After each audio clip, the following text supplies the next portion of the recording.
애틀랜타 라디오 코리아 7월 7일 금요일, 오늘의 한 뉴스입니다.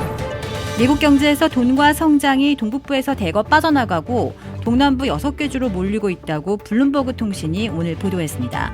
미국의 국내 총생산을 차지하고 있는 지역별 비율을 보면 2021년 동북부와 동남부가 역전부였습니다. 2020년에는 동북부가 미 GDP에서 23.1%를 차지했고 동남부는 22.6%를 점유했습니다. 그러나 2021년에는 동남부가 23.2%로 동북부 23.1%에 역전했습니다. 2022년에는 동남부가 23.8%로 동북부 22.4%와의 격차를 더 벌렸습니다. 특히 플로리다, 텍사스, 조지아, 노스와 사우스캐롤라이나, 테네시 등 동남부 6개 주들은 돈과 자산이 1,000억 달러 이상씩 늘어나 그만큼 집중적으로 몰려들고 있음을 보여주고 있습니다. 반면에 뉴욕시와 LA, 워싱턴 DC 수도권 일원에서는 대거 빠져나가고 있습니다. IRS 국세청이 보낸 것처럼 꾸민 가짜 우편물로 텍스 리펀드를 타갈하며 신상 정보를 요구하는 새로운 사기 행각이 기승을 부리고 있어 주의가 요구되고 있습니다. IRS는 일반 편지가 아닌 카드보드 봉투에 담아 보내오는 가짜 편지를 조심해야 한다며 어떠한 경우에도 운전면허증의 사본, 은행 계좌 정보, 사회보장번호 등을 제공하지 말라고 경고했습니다.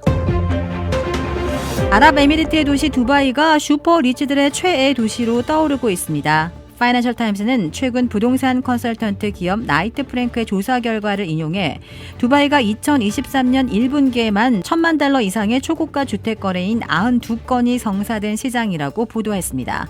신문은 슈퍼 리치들이 하이엔드급 부동산을 사들이기 위해 경쟁하고 있으며 두바이는 그들의 금융 피난처가 됐다고 전했습니다. 이어 두바이의 1,000만 달러 이상 주택 판매 건수는 5년 동안 17배나 증가했으며 러시아에 대한 제재와 우크라이나 침공의 충격으로 양국의 부유층 주민들이 두바이에 유입되는 결과를 낳았다고 분석했습니다. 한편 다른 부동산 전문가들은 이처럼 슈퍼리치들의 돈이 두바이에 몰리면서 아파트 및 빌라 가격이 전년 동기 대비 각각 15%와 46% 상승했다며 부유층이 아닌 주민들의 주거 및 임대료 부담을 증가시키고 있다고 우려했습니다. 미국과 중국의 대치 구도 속에 중국을 찾은 제닛 옐런 미 재무장관이 오늘 리창 총리를 만나 양국 관계 안정 방안을 논의했습니다. 리 총리와 옐런 장관은 중국 시각 7일 오후 5시 30분께 베이징 인민대회당에서 만나 회담하며 양국 관계 개선을 위해 소통이 필요하다는 데 의견을 같이 했습니다. 옐런 장관은 그러나 자국 기업인들을 만난 자리에서는 중국의 희귀광물 수출 통제 조치 등에 대한 비판의 목소리를 냈습니다. 중국 중앙TV에 따르면 총리는 옐런 장관을 만나 중국과 미국이 서로 잘 지내는 문제는 인류의 미래와 운명에 관계된다고 강조하며 지난해 시진핑 주석과 조 바이든 대통령이 중미 관계의 길을 제시하는 일련의 중요한 합의에 도달했다고 말했습니다. 자발적으로 일터를 떠나는 미국인들이 다시 늘어나고 있습니다. 이 고용시장은 여전히 전반적으로 호조세인 가운데 주춤했던 자발적 퇴사자들이 다시 늘면서 팬데믹 수준으로 근접하고 있습니다. 미 노동부에 따르면 지난 5월 자발적 퇴사자가 402만 명을 기록했습니다. 이는 2000년 이후 최고치인 2021년 11월 450만 명보다 약 50만 명이 감소한 수치입니다. 4개월 만에 다시 증가로 돌아섰고 퇴직률은 2.9%로 전월보다 0.2%포인트가 상승했습니다.